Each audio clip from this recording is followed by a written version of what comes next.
Good morning friends, এখন বাজে সকাল 9টা। রোড কন্ডিশন দেখো, প্রচণ্ড। শিলং সিটি হচ্ছে এত ক্রাউডেড প্লেস, মাথা ঘুরে যাবে যে কোথায় থাকবে, কোথায় রুম নেবে, বিশেষ করে বাইকারদের ক্ষেত্রে। প্রচুর ডাইভারশন হচ্ছে, এটা চেরাপুঞ্জির দিকে চলে যাচ্ছে বন্ধুরা। মেন ব্যাপারটা কী বলো তো, যদি তুমি ভাষায় কাউকে কোনো কিছু বোঝাতে না পারো না, এর থেকে বড় সমস্যা আর কিছু নেই, যে তুমি কি বোঝাতে চাইছো। গাইজ, তোমরা হোটেলটা দেখে রাখো, এটা হচ্ছে আপার শিলংয়ে চেরাপুঞ্জি রোডের সাইডে, লেফট সাইডে পড়ছে এই হোটেলটার নাম হচ্ছে পাইন হিল। আমি কারেন্ট এখন এই হোটেলেই স্টে করছি। হোটেলের ডিটেলসটা আমি একটু পরে বলছি। গুড মর্নিং ফ্রেন্ডস, এখন বাজে সকাল 9টা। তোমাদেরকে একটু আগে যে হোটেলটা আমি দেখালাম, এই হোটেলটাতেই আমরা স্টে করেছি। এই হোটেলটা আছে শিলং থেকে আরও 8 থেকে 10 কিলোমিটার মতন উঠতে হবে ওপরে, উঠে আপার শিলং জায়গাটার নাম। রোড কন্ডিশন দেখো, বাঁদিকে রোড তৈরি হচ্ছে, নতুন রোড।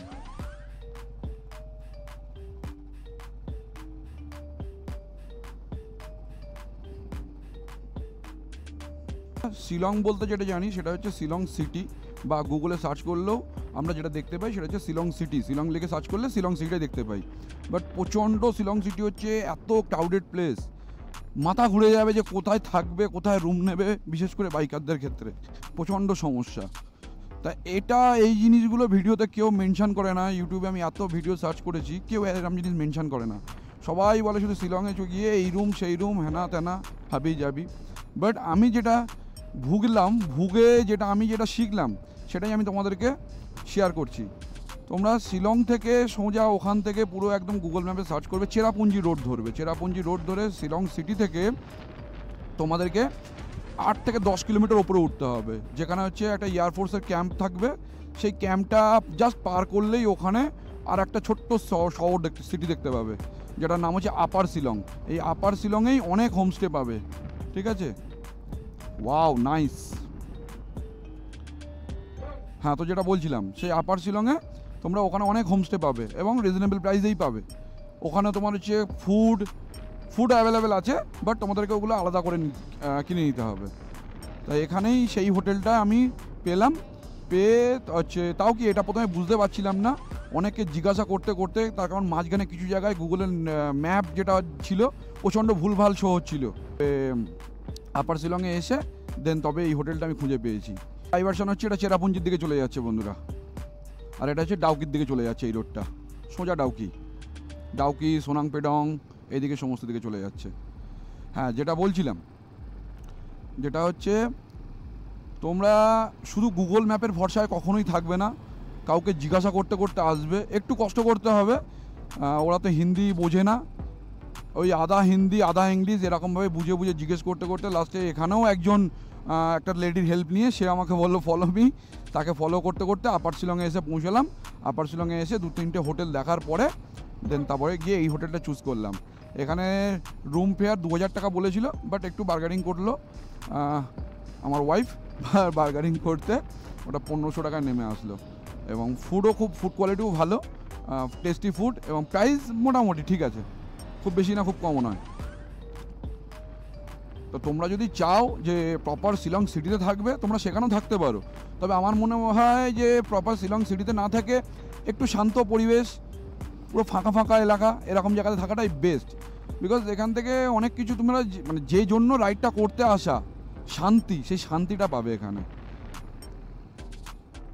এবং তার সাথে সাথে তোমরা শিলং সিটির যে পরের দিনকে নেক্সট জার্নির জন্য তোমরা রেডি থাকতে পারছো। শিলং সিটির যে জ্যামটা থাকছে, সেই জ্যামটা তোমাদেরকে আর ক্রস করতে হচ্ছে না। এবং চেরাপুঞ্জি বা ডাউকি তোমরা যেদিকেই যাও না কেন, তার জন্য তোমরা অলরেডি 10 থেকে 15 কিলোমিটার তোমরা অলরেডি আগিয়ে থাকতে পারছো তোমরা।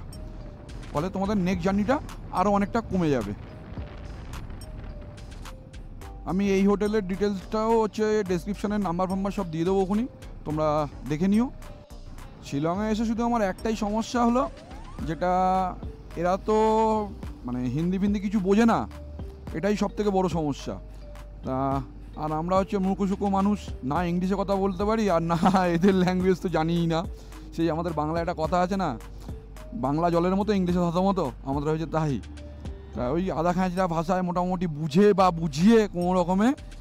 আর সব থেকে বড়ো কথা হচ্ছে এখানকার লোকাল লোক কোনো রকমেই কোনো মানে হিন্দি ভাষাটা জানলেও বলতে চায় না। এই একমাত্র হোটেলেই টুকটাক যা কম বেশি বলে এরা, এটাই শুধু সমস্যা। মেন ব্যাপারটা কী বলো তো, যদি তুমি ভাষায় কাউকে কোনো কিছু বোঝাতে না পারো না, এর থেকে বড় সমস্যা আর কিছু নেই, যে তুমি কি বোঝাতে চাইছো। এটাই সমস্যা, তার জন্য, এছাড়া আর কিছুই নয়। একটু প্রিপারেশান নিয়ে তোমাদেরকে আসতে হবে।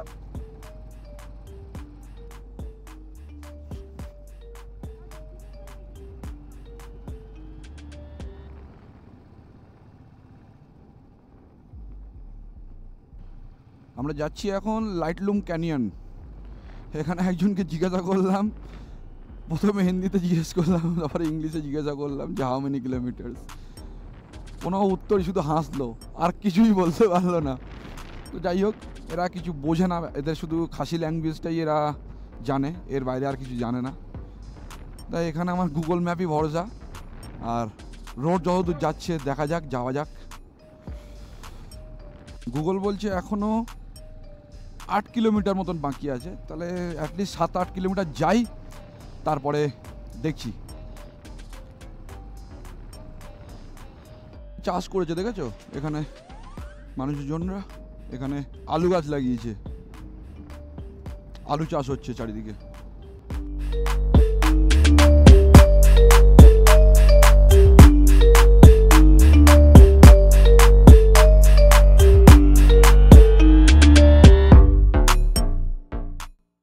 নিচে একটা ছোট্ট লেক, চাষ করছে, ছোট ছোট বাড়িগুলো, কি লাগছে দেখতে। আসলে কি বলতো, পাহাড়ই একমাত্র জায়গা যেখানে প্রতিটা মোড়ে মোড়ে নতুন নতুন দৃশ্য দেখতে পাবে। দুনিয়ার আর কোথাও এই জিনিস দেখতে পাবে না, একমাত্র পাহাড়। সব জায়গায় বোরিং ফিল হবে, কিন্তু পাহাড়ে কখনো বোরিং ফিল হবে না।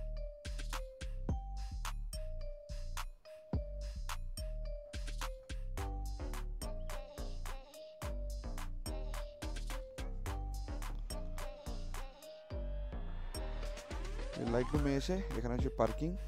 এখানে পার্কিং টিকিট নিয়ে বাইকেরদের জন্য 40 রুপিস টিকিট কেটে বাইক পার্কিং করে দেন হচ্ছে তোমাদেরকে হেঁটে ট্রেক করে যেতে হবে। গাইজ, আমরা আছি এখন লাইটলুম ক্যানিয়নে। আমি ক্যামেরাটাকে সুইচ করছি, তোমরা জাস্ট ভিউটাকে শুধু এনজয় করো।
জাস্ট এখান থেকে ভিউটা দেখো শুধু, অসম ভিউ, অসম।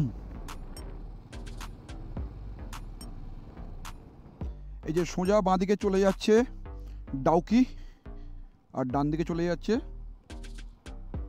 শিলং। তার মানে তোমাদের শিলং থেকে যখন আসছো তোমরা, তোমাদের হচ্ছে মাইলান বলে একটা জায়গা পড়বে, সেখান থেকে লেফটে গেলে হচ্ছে তোমাদের পড়বে লাইটলুম, আর সোজা চলে গেলে পড়বে ডাউকি। এটা দেখে দাঁড়িয়ে যেতে ইচ্ছা করলো, দেখে দারুণ লাগলো। আর যেটা বলবো ভাবছিলাম যে তোমরা যখন শিলং থেকে লাইটলুমের দিকে আসবে, রাস্তার কন্ডিশন কিন্তু ম্যাক্সিমামটাই ভালো। আমরা এসেছি এখন এলিফ্যান্ট ওয়াটারফলসে, চলো নিচে যাওয়া নামা যাক।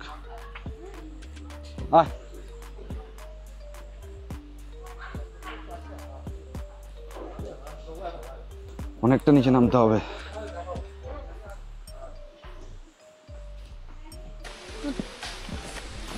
আরও নিচে নামছি, ওখান থেকে এক ঝলক দেখলাম, আরও নিচে নামছি, দেখি নিচ থেকে কতটা। আর এই যে আমাদের লেডি বাইকার আমার আগে আগে নামছে।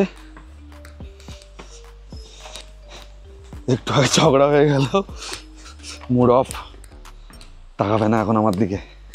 কিরে তাকা, কিরে তাকা একটু, কিরে তাকা বাবা, এত রাগ, প্রচুর নিচে নামতে হবে।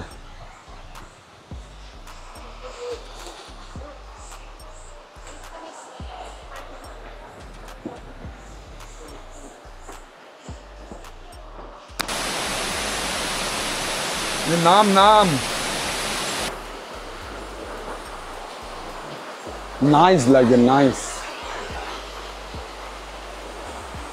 এই হচ্ছে এলিফ্যান্ট ওয়াটারফলস, এবং এখানে দুটো হাঁসও ঘুরছে। হাঁপিয়ে গেছি এতটা নামতে, জানি না ওঠার সময় কি হবে, উঠতে পারবো তো। নিচে নামার সময় আমার আগে দৌড়াচ্ছিল, উপরে ওঠার সময় হাঁপিয়ে গেছে, আর দম নেই, দম শেষ। মুখ লোকাচ্ছিস কেন রে, মুখটা দেখা। এলিফ্যান্ট ওয়াটারফলসের নিচ থেকে উপরে উঠতে উঠতে খিদে পেয়ে গেছে, তা উপরে উঠলাম। উপরে উঠেই দেখি পাশে দুখানা রেস্টুরেন্ট রয়েছে, ওখানে এসে খাবার অর্ডার করলাম। কি খাবার অর্ডার করলাম তোমরাই দেখো, ছোলে ভাটুরে আর মোমো। এতে যদি পেট ভরে তো ঠিক আছে, নাহলে আবার নেক্সট অন্য কিছু ওদের মেনু থেকে কিছু অর্ডার করব। তো আমরা খাবারটাকে এনজয় করছি, তোমরা ভিডিওটাকে এনজয় করো। তো দুপুরে লাঞ্চ হয়ে গেল, এটা লাঞ্চ বলা যায় না, অ্যাকচুয়ালি ইভিনিং স্ন্যাক্স হয়ে গেল। তা এখন আমরা এলিফ্যান্ট ওয়াটারফলস থেকে বেরিয়ে সোজা হচ্ছে হোমস্টের দিকে আগাচ্ছি। ও আর একটা কথা, এলিফ্যান্ট ওয়াটারফলসে কিন্তু পার পার্সন 100 টাকা করে কিন্তু টিকিটের ব্যাপার আছে, ঠিক আছে। এই যে পাইন হিল হোটেল চলে এসছে।